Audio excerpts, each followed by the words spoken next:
This is the Hidden Killers podcast with Tony Brueski. Featuring former FBI Special Agent and Chief of the Counterintelligence Behavioral Analysis Program, Robin Dreeke. Richard Allen going to be seeing a courtroom very soon, supposedly. I mean, things have changed multiple times over the course of this case. May 13th is when jury selection begins because they're exercising their right to a speedy trial. We'll see how prepared the state is at that point in time. Joining me to discuss, Robin Dreeke, retired FBI special agent. Were you surprised? I mean, Gall, the judge in this, she approved this, but at the end of the day, she really had no discretion to deny it either, to have this speedy trial take place. Are you surprised? Surprise is and this whole case is nothing but surprise. Yeah. I'd say the more accurate word for me on this one is relieved. Yeah. This really needs to go to trial now. Yeah. I'm relieved that Allen might get his day in court. He's due it. I'm hoping the parents and here's the tricky thing on this one.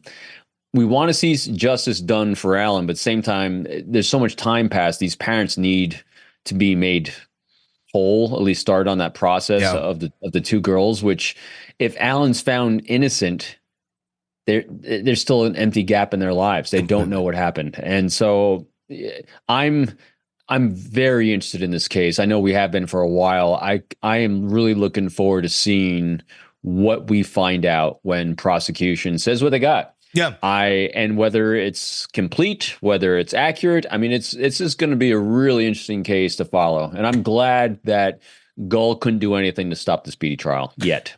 Yeah, that's the key word. There was another filing this morning I just learned about for another Franks hearing. We'll see if that gets recognized or if she approves it or just says, nope, we're going to trial.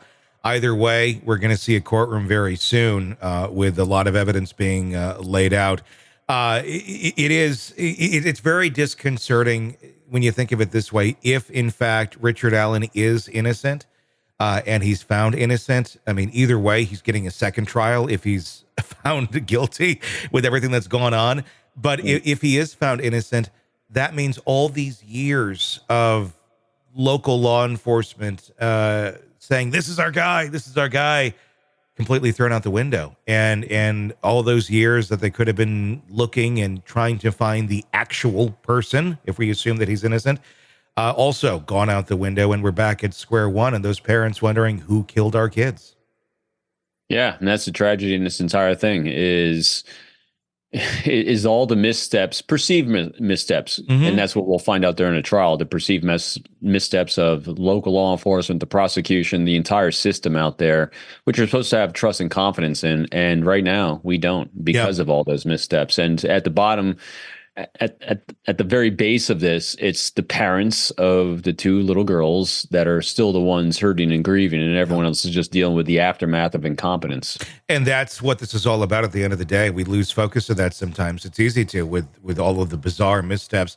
Nick McClelland, who is the prosecutor on this case, sitting there filing motions for a while about getting mental health records from Richard Allen. The problem with that is that the mental health records he was trying to get were filed under seal and were not for him to see. He filed a motion to get those, and then, in theory, if we're playing by the rules, I shouldn't even know that you have this information. So how am I requesting information that I shouldn't know you had? And now has withdrawn his most recent request for those mental health records because, he shouldn't have even known it. It's baffling to see the missteps behind the scenes that just get so publicly made. There's no reason he would have had access to this information or known it unless someone's giving it to him behind the scenes. How are we going in? I mean, I don't think we are going into this trial with a whole lot of faith that things are being played on the up and up. In terms of what the prosecution has access to versus the defense. It's clearly an example right there. How are we to any way expect that Richard Allen is going to get a fair trial? I have no idea. Everything seems like such a cabal, doesn't it? Yeah. It seems like there's this entire.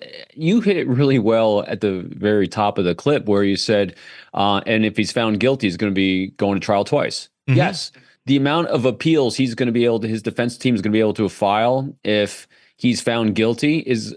I can't imagine him not having another trial after this cabal, the perceptionist cabal, and like we said, if he's found innocent because of all these, because then you got that whole side. Is he found innocent because of the incompetence of prosecution, or because he actually is innocent? Yeah. Just because you're found innocent doesn't mean you didn't do the crime in a lot of cases as well.